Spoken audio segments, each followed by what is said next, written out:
You wake up with a headache, so you reach for a pill, swallow it with water, and continue your day. You don't think about it. Most people never do. But that tiny pill sitting in your medicine cabinet contains something your ancestors would have considered supernatural. Because for most of human history, getting sick didn't mean staying home from work. It meant death.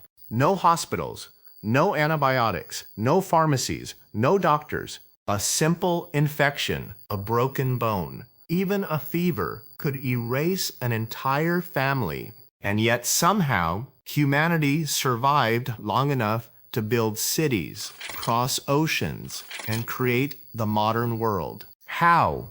It possible? The answer begins over 50,000 years ago, inside a freezing cave with a man who should never have survived. In northern Iraq, archaeologists discovered the skeleton of a Neanderthal man who lived around 50,000 years ago. What shocked researchers wasn't his age, it was his injuries. His right arm had been amputated. He was partially blind. His body was damaged by severe arthritis. He could barely move. He could not hunt. He could not protect himself. By every rule of survival, he should have died quickly, but he didn't. He lived for years after his injuries, which means his tribe kept him alive. They fed him, protected him, cared for him. This may be the oldest evidence of healthcare in human history. Think about that for a second. Ancient humans struggling to survive predators, starvation, and brutal winters still chose to take care of someone who could no longer contribute. Human medicine did not begin with science. It began with compassion, and that decision may have changed the future of our species forever. Long before humans understood bacteria or viruses, they were already experimenting with medicine. Not scientifically, through survival. Someone ate a certain plant and recovered.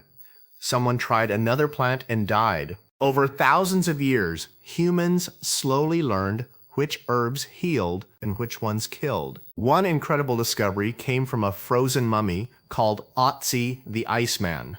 His body was found preserved in ice for over 5,000 years. When scientists examined his belongings, they discovered he carried medicinal mushrooms tied to a leather cord. At first, researchers thought they were decorations, but later studies revealed the mushrooms had antibacterial and antiparasitic properties. And Otzi himself suffered from intestinal parasites. He was literally carrying ancient medicine. Even Neanderthals may have used medicinal plants. Scientists studying fossilized dental plaque discovered traces of herbs with little nutritional value but strong healing properties. Ancient humans weren't eating these plants for food. They were eating them because they worked. Medicine existed thousands of years before science could explain it. Now here's the strange part.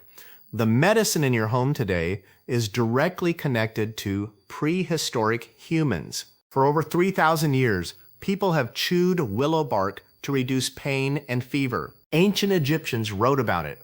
Greek healers used it. Tribes across Europe relied on it. Why? Because willow bark contains a natural chemical called salicin. Inside your body, salicin becomes salicylic acid. In the late 1800s, scientists at Bayer created a stable synthetic version of that compound.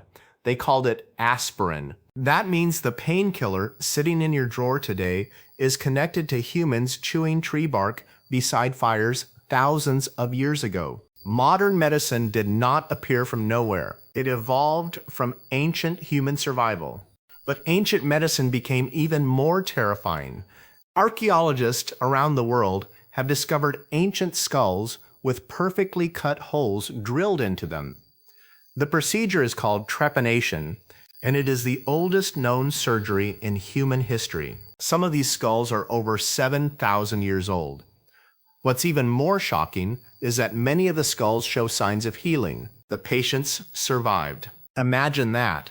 Ancient humans using stone tools to cut open the human skull and the patient living long afterward. Researchers believe trepanation may have been used to treat headaches, seizures, injuries, or mental illness. They didn't understand the brain, but they observed patterns. They experimented, and sometimes it worked. Medicine advanced through trial, error, and memory.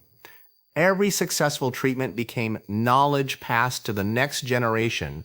In ancient tribes, there was usually one person responsible for this knowledge: the healer, the shaman, the medicine woman. This person remembered which plants healed infections, how to stop bleeding, how to reduce fever, and how to survive disease. Anthropologists studying ancient societies discovered that healers were often buried with extraordinary respect because they carried something priceless knowledge. If a hunter died, the tribe lost strength. But if the healer died, the tribe could lose generations of medical experience overnight. The shaman was not just a spiritual figure. They were the living medical library of the ancient world. Life in the ancient world was brutal. A small infection could kill you. A fever could destroy an entire family. A broken bone could become a death sentence. And yet humanity survived. Not because ancient humans were stronger than us, but because they learned together. Every herb discovered, every treatment remembered, every sick person protected by the tribe helped humanity survive long enough to reach the modern world. So the next time you swallow an aspirin, remember, you are continuing a story that began tens of thousands of years ago, back to someone sitting beside a fire, chewing bark from a tree, hoping it would ease the pain. Medicine didn't begin in laboratories. It began with memory, with survival, and with humans refusing to let each other die.